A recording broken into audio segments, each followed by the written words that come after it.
it's been pointed out, and it's so obvious that I won't even tick off the examples, but our nation is in a mess.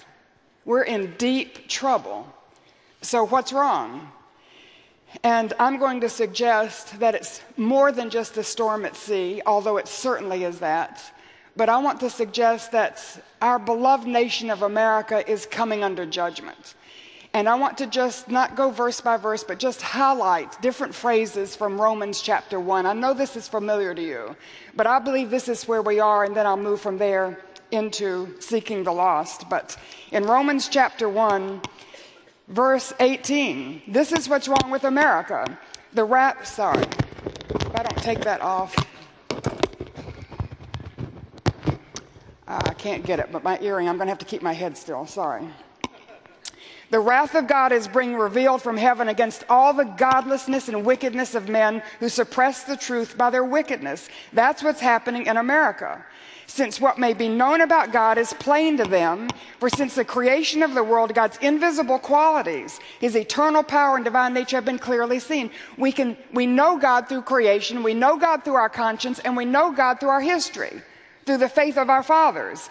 For although they knew God, they neither glorified him as God nor gave thanks to him, because their thinking has become darkened. Although they claimed to be wise, they became fools. They exchanged the glory of the immortal God for images made to look like mortal men, birds, animals, reptiles. That's evolution. And in our schools, we teach evolution is fact, and creationism, if it's mentioned, it's a sort of a fringe theory. Therefore, God gave them over. God just backs away and gives us over in this first pattern of this downward spiral to sexual immorality. That's the sexual revolution. That's free sex, which actually has been very expensive. And when we refuse to repent of our sin and turn to God, then in verse 26, God gives us over to sexual depravity, which is what we see all around us today. And we refuse to repent of our sin and turn to God. The last step. Furthermore, since they did not think it worthwhile to retain the knowledge of God, he gave them over to a depraved mind, to a reprobate mind. He gives us over to ourselves. And I believe that America is in the last stage of this downward spiral into the abyss of God's judgment. God is backing away from America. He has said again and again and again, if you forsake me, I will forsake you. If you abandon me, I will abandon you.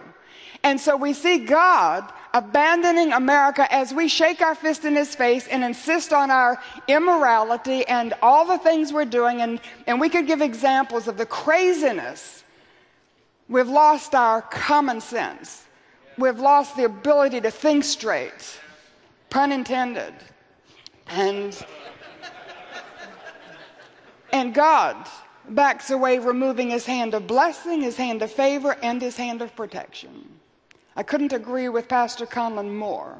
We're on the edge of an abyss, and it's going to get worse. God is moving, and when he moves, very often it's not pretty, and it can get ugly. And if we don't repent and turn to him, then it gets worse.